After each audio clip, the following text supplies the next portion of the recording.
അഴകിന്റെ പീലിയും പൂക്കളും വിടർത്തി കൊടകരയിൽ ഷഷ്ടി ആഘോഷം തുടങ്ങി.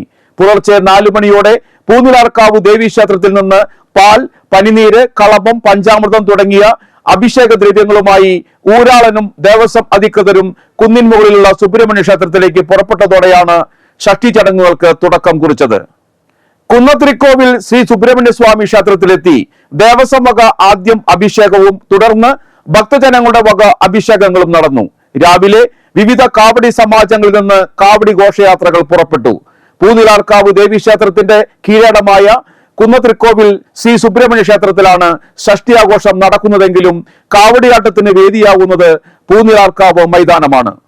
19 കാവടി സെറ്റുകളാണ് ഇക്കുറി ആഘോഷത്തിൽ പങ്കെടുത്തത്.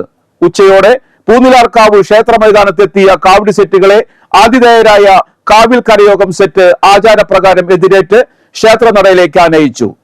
വിശ്വ ബ്രാഹ്മണ സമാജം വക കാവടി സെറ്റാണ് ആദ്യം ക്ഷേത്ര മൈതാനത്ത് പ്രവേശിച്ചത്. തുടർന്ന് മറ്റു സെറ്റുകൾ ഊഴമനുസരിച്ച് ക്ഷേത്ര മൈതാനത്തെത്തി.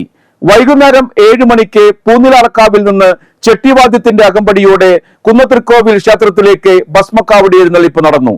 രാത്രി 10 മണിയോടെ വീണ്ടും ഇറങ്ങുന്ന കാവടി സംഘങ്ങൾ പുലരുവോളം പൂനിലാർക്കാവ് മൈതാനത്ത് വിലാസ നൃത്തം ചവിട്ടും. കാവടിക്ക് പുറമെ ശിങ്കാരിമേളം, ബാൻഡ് വാദ്യം, വിവിധ കലാരൂപങ്ങൾ, നിശ്ചല ദൃശ്യങ്ങൾ, ദേവനൃത്തം എന്നിവയും ഷഷ്ടി ആഘോഷങ്ങൾക്ക് മാറ്റുകൂട്ടുന്നു.